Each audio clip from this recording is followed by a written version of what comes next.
এই শরৎনগর হাটে আপনি কোথা থেকে আসছেন গরু কেনার জন্য? ভাঙ্গুরা পৌরসভা 3 নম্বর ওয়ার্ড 3 ভাঙ্গুরা বাজার। আচ্ছা, কয়টা গরু কেনার জন্য আসছেন? দুটো গরু কেনার লাগে আইছি।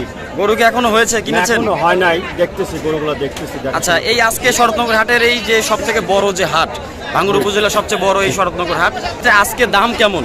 ইনশাল্লাহ আজকে দাম কম আছে, কম দাম আসবে। যে যারা গরু কিনবে দেখে শুনে তারা যেতে যাবে। তাতে আপনি আশা করছেন যে আপনি দুটি গরু আজকে হবে? হ্যাঁ ইনশাল্লাহ আমি আশা করতেছি আজকে দুটো গরু কিনবো।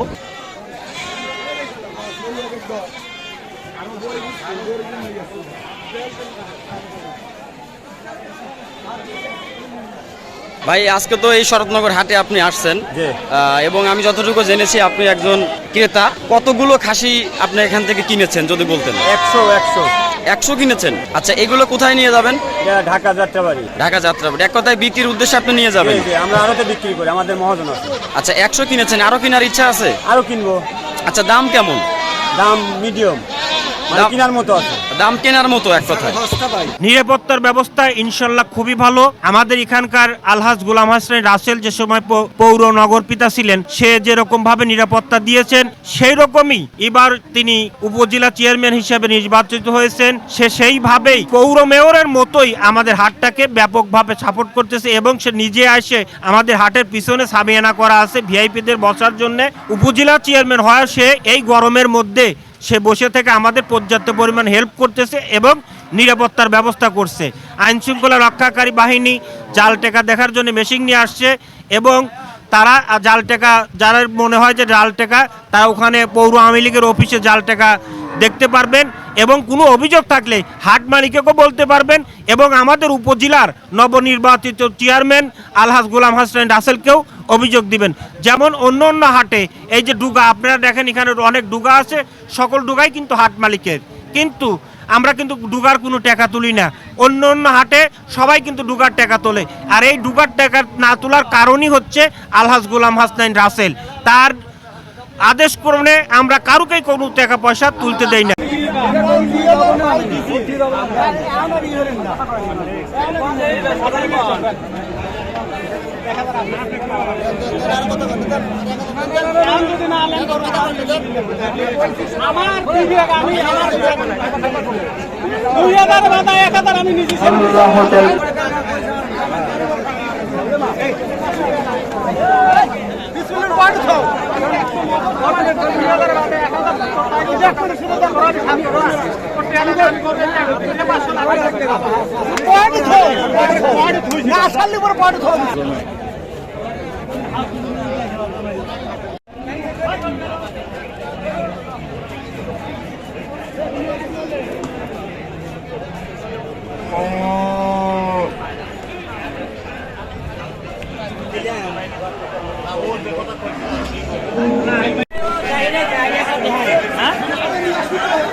রে ভাই